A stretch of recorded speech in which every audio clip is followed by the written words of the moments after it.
Scaphism. This was a method used in ancient Persia, documented by Greek historian Plutarch. The condemned person was stripped and forced between two boats fitted together like a shell with their limbs sticking out from the sides. They were then fed a mixture of milk and honey until they developed severe diarrhea, and the same mixture was poured over their exposed skin. Left floating on a stagnant pond, insects would swarm and breed inside the waste that accumulated around them.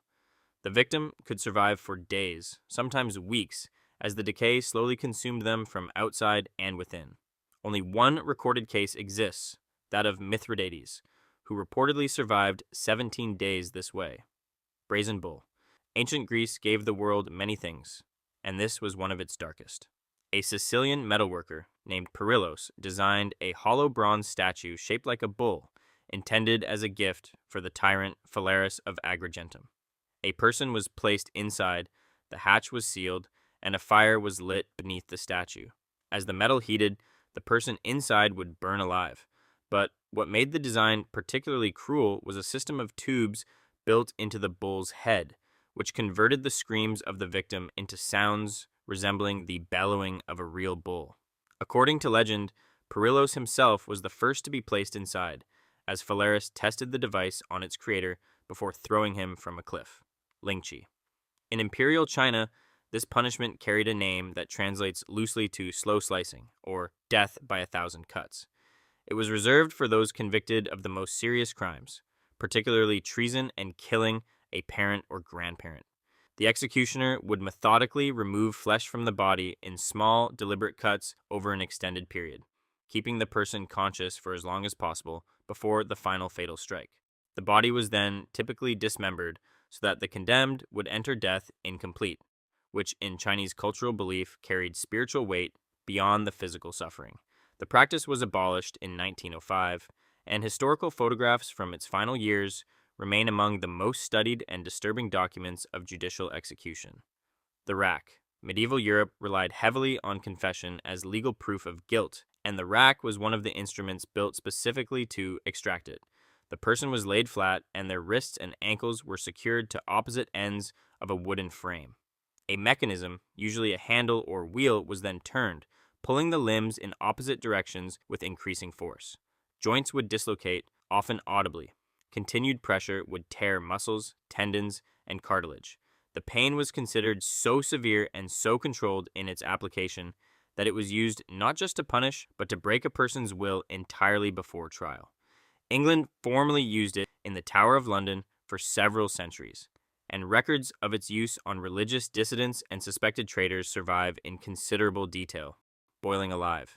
This method was practiced across several distinct cultures at different points in history, and each applied it differently. In England during the reign of Henry VIII, it was briefly codified into law specifically for the crime of poisoning, after a cook named Richard Roos was found to have poisoned a household. He was publicly boiled to death in 1531. In parts of the Ottoman Empire and in medieval continental Europe, the condemned would sometimes be lowered into liquid gradually rather than all at once, extending the duration of suffering.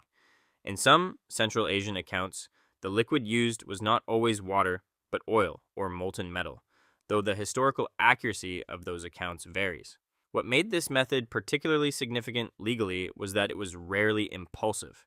It required preparation, fire, and time, making it a deliberate and public statement. Crucifixion.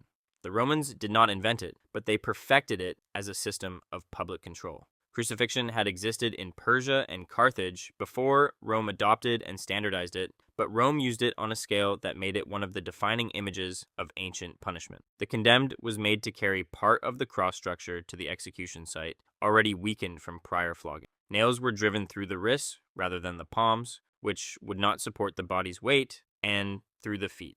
Death came from a combination of blood loss, shock, exposure, and eventually asphyxiation, as the muscles used for breathing gave out under the body's own weight. It could take hours or days. Roman law reserved it for slaves and non-citizens, which made the execution of Jesus of Nazareth, a Jewish man under Roman occupation, historically and symbolically charged in ways that shaped an entire civilization. Sawing.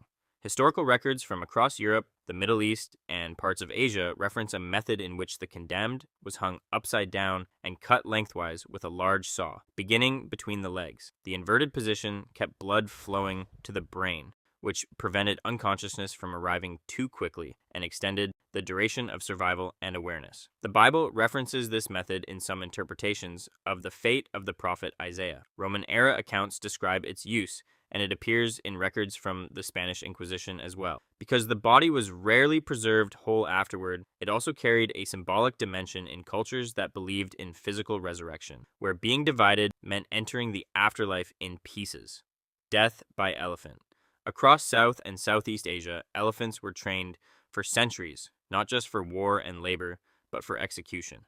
The practice, known in some sources by the Latin term damnatio ad bestias in its broader form, involved trained animals responding to commands from handlers. The condemned would be placed on the ground, and the elephant would crush the person in stages, sometimes with precision, directed at specific parts of the body, other times in a single blow.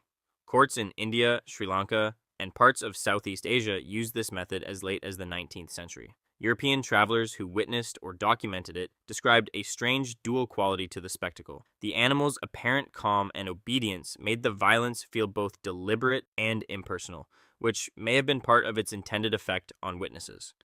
Flaying. Removing the skin from a living person is documented in Assyrian military records dating back more than 3,000 years. The Assyrian Empire, known for meticulous record-keeping, depicted flaying on stone reliefs alongside other punishments applied to conquered enemies and rebellious subjects. It appears in accounts from ancient China, in the practices of some pre-Columbian civilizations in Mesoamerica, and in isolated incidents during the medieval period in Europe. The process, when performed with skill, could be done in a way that kept the person alive for an extended time. In some Assyrian depictions, the removed skin was then displayed publicly on city walls as a warning, effectively making the person's body into a message directed at anyone who might consider resistance. Impalement. The practice is most associated with Vlad III of Wallachia, the 15th century ruler whose documented methods so disturbed the Ottoman forces that some accounts claim soldiers retreated upon seeing fields of impaled bodies outside his capital. But impalement as a formal execution method predates Vlad by centuries, and was used across the Ottoman Empire itself, as well as in parts of medieval Europe and ancient Assyria. The method involved driving a large, sharpened stake through the body, often through the torso, with care sometimes taken to avoid immediate vital organs so that the person remained alive while suspended. Vlad's application of it on a mass scale, reportedly against both enemies and citizens he found disloyal, earned him a reputation that outlasted his political career and fed directly into later folklore about figures who could not truly die.